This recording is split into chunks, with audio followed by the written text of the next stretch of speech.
I was just about to jump on a conference call. If you want to put me on speaker, I can pitch the whole conference call.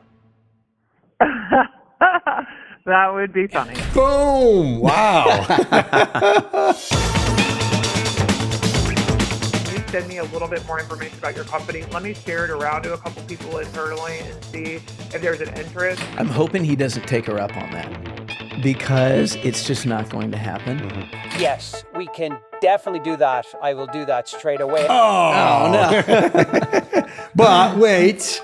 Can I propose something here? Just an alternative plan. All right, so let's check out the next call. Hello, This is Conor from here. How are you? No, you actually weren't expecting my call. It's actually a cold call, Lindsay, but it's a wild prep cold call. Have you got a brief moment? I actually don't. I was just about to jump on a conference call at 3:15. So, Well, first off, like, you do see that technique of like, this is a cold call. I've seen people say, this is a cold call. You sure you don't want to hang up? Oh, yeah. Like, so I don't know like how you felt about this. Yeah, it's another way. It's another opener. Break the ice. It can work too. Okay, not bad. I'm not going to be able to chat right now. I was waiting on another call, so I didn't know if that was who you were or not. So I quickly answered. But if you want to put me on speaker, I can pitch the whole conference call, if you like. If that would work. Boom! Wow. I'd take him up on it. Yeah. That'd be awesome. We'll see how it works out. Yeah. It's laughable. It's humorous. It's seriously. Yeah. that would be funny. Let me ask you one question, just to make sure it's even worthwhile calling you back on a different line. How does that sound? Sure. Yes, sir. Look, the reason for my con was you guys have grown like crazy, and I can feel using. But you're just US based. Have you guys, or how would you feel about hiring internationally, potentially in the future? Well, we do hire internationally at times. I mean, depending on the role and the need and the challenges we have with recruiting or finding the right person. So it just kind of depends on I mean, he goes right after like a heavy qualifying question. Yeah. Just weed it in or weed it out. Yeah. I mean, basically, or is it like another way on the value prop, you think? Yeah, I mean, it kind of worked out for him. She said she does do international hiring. I'm sure that's a pain. Like, by the way, like if you're trying to like hire internationally and you try to do that in-house, it's just like so hard to do. It's got such a low success rate. So maybe there's something circumstantial, contextual about it, where it's just like, if they don't do international hiring, I don't want to waste time. Let's just get to the punch. There's probably a decent chance that the people they're calling on, they know they're doing international hiring. He's not asking really is it working or not? It's just like, do you do it? And kind of weed them in. Yeah. Let's see how she did talk a little bit about it. scenario. We're not opposed to it. Do you guys usually HR leaders to use an employment of record provider or a contractor management sort of solution to do that? Is that what you've done in the past, or have you? Oh, no. I mean, like, we just hired them directly, either on, student visas or H-1B Bs, 1Bs, or that sort of thing, directly. I see. Are you familiar with the employment of record model?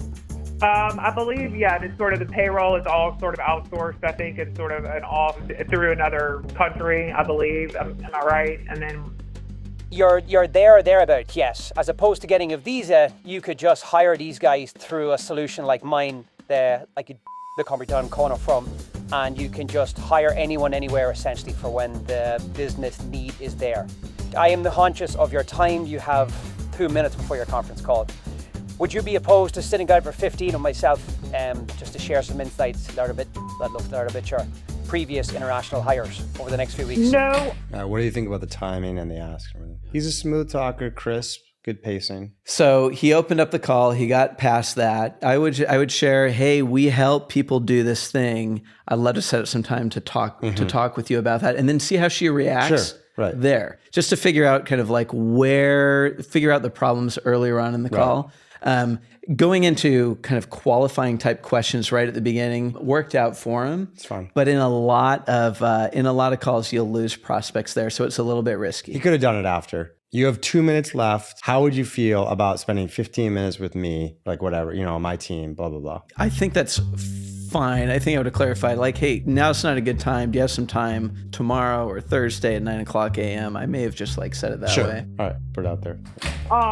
No, I'm not. I have I mean, there's some large projects we have coming up where we're going to have to do some mass hiring, so I'm not opposed.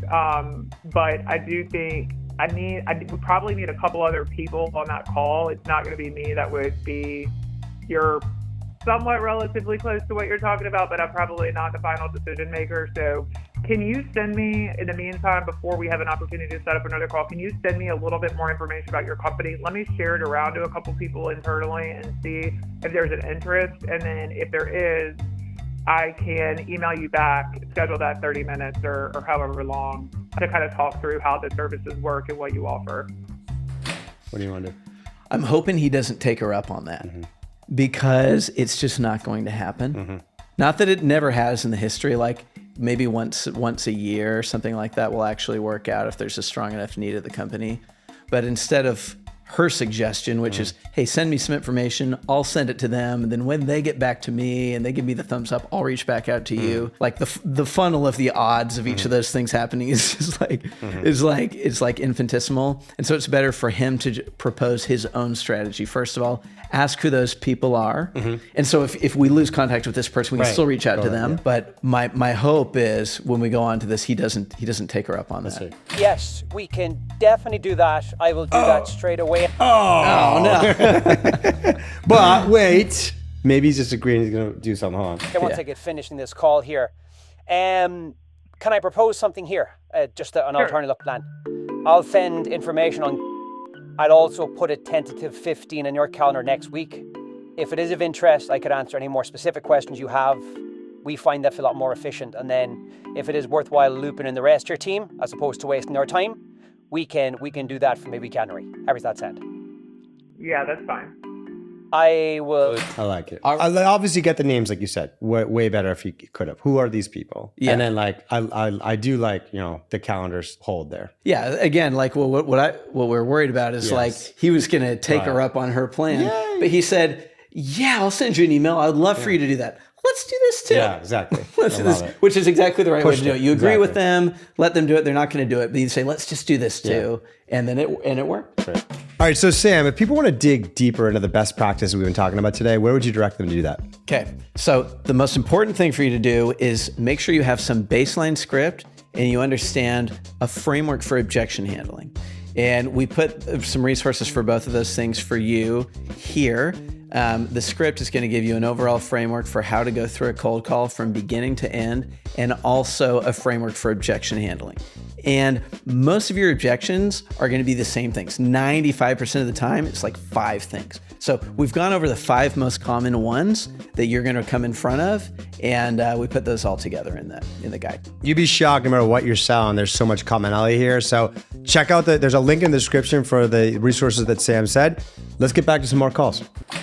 Put something tentative on your cow, fencing information, and please give my best regards to everyone else on the conference call. Okay, will do. And look, in terms of next week, you probably need a little bit of availability. I've got 3 to 4:30 Central Time on Tuesday, and then I've got 10:30 to 12 Central Time on Wednesday. You've got 3 to 4:30 on Tuesday available? Yes. Central is, am I right in saying Central is an hour behind Eastern, as you can come up from the United States? That's correct. Yeah. I'll send it across for 3 TN Central on Tuesday, okay? Okay, perfect. That works. And then do you have my email? She's actually going to show up to this call, I think. I think so too. I thought she was going to be like, yeah, fine, send me something. And then send me a tentative invite. Cancel the invite. But I think she might show up here. If he was offering a vague time and she counters with a specific time, that's a good omen. Like there's good odds on this. See if anything else happens. I'll just send me some. Are you going to wait to send me the information until after we chat? She's doing his job. She's showing for sure. He's like literally jumping off the phone. She's like, hold on. Let me give you my availability and make sure I you got the confirm right your email. email. Spell it out for you. She's going to actually send the invite. All right, hold on. No, go on. If you have your email address handy, or I can go digging, but if you have it there, I can just set it straight away. What is it? Have you got 1 second just to confirm you received my email, by any chance? My invitation. I just sent it across right there. I am looking. Yeah, I spelled wrong. Apologies, my information say I'm typing this last weekend here. No, you're fine. I can't even spell it, so it's fine. We're operating here. We're doing 4 things at one time, right? Yes. Did you receive that from? I'm waiting and look. Do not have it yet. I think he spelled it wrong. I don't know. Maybe check your spam just in case. All right, so yes, just got it. Literally just got it. I'll follow. I mean, it was kind of painful and it felt a little bit long, but that's time. That's why we do it's it. time well spent. Yeah.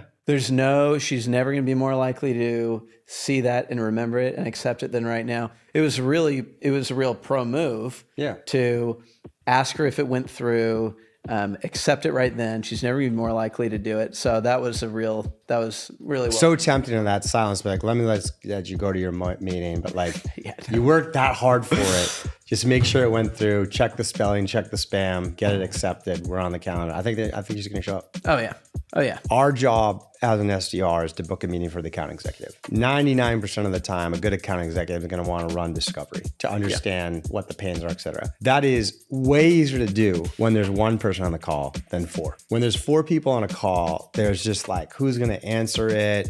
Am I throwing someone under the bus for being honest about this pain? But at the same time, it's a great sign when this person's like, I need to bring more people on. We've seen I need to bring on IT. So how do you wrestle with that? Where it's like, on one hand, you do want people bringing more on it. It moves us along with the decision-making unit, gets the right players on the seat. But on the other hand, it's critical the account executive has space to run a discovery call, and that one-on-one is going to be so much easier to do. In this case, when you've got her bringing on people who are the decision makers instead of a non-decision maker, I can't imagine an AE being upset about that. Yeah. But definitely it makes the discovery a little bit more challenging for them, just kind of a personal one-on-one conversation. But if it's between no decision maker and decision makers plus other people interested, AE's gonna love that. Yeah. The one adjustment that I've seen people make is take the meeting, get all 3 people on, but then reach back to this person potentially and say, hey, I'm preparing for tomorrow's meeting. Thank you so much. I see that your CEO, your CFO are confirmed. Do you have 10 minutes? Just like, I had a couple clarifying questions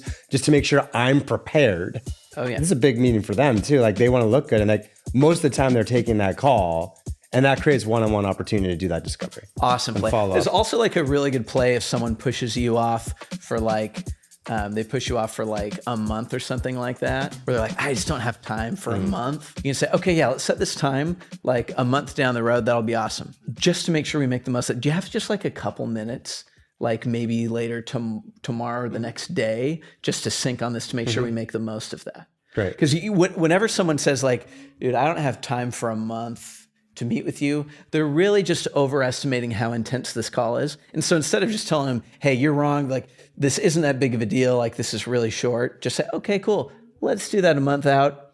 Let's also do this, we can just do like a brief few-minute call just to make sure we make the most. Okay, so let's see if there's anything else on it. Sounds like she's We'll gonna talk go. next Tuesday and keep an eye out for my follow-up email, okay? All right, thank you. Cheers. Bye-bye.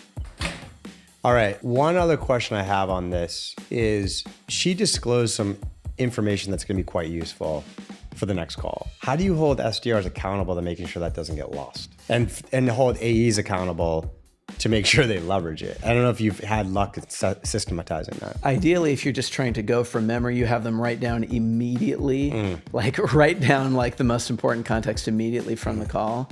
In an ideal world, you have that recorded and you can summarize that. I think this is an area where AI is going to really improve this in the future. And of course, like, there's all sorts of laws, state to state, country to country, and recording. So you got to check with that, but that's probably the easiest, is like AI is recording this and synthesizing it and getting it in there for us, and then hopefully folks will leverage it. Yeah. So you ideally do that. If you don't have that for some reason, you just want to like nail down the 3 most important things and do it right away after the call. I know it seems like really fresh in your mind, like right after the call, and maybe you'll remember it later, but it's really important to just get those notes down, log them before you move on to your next thing. Thanks, Sam, for that wisdom. Let's check out the next one.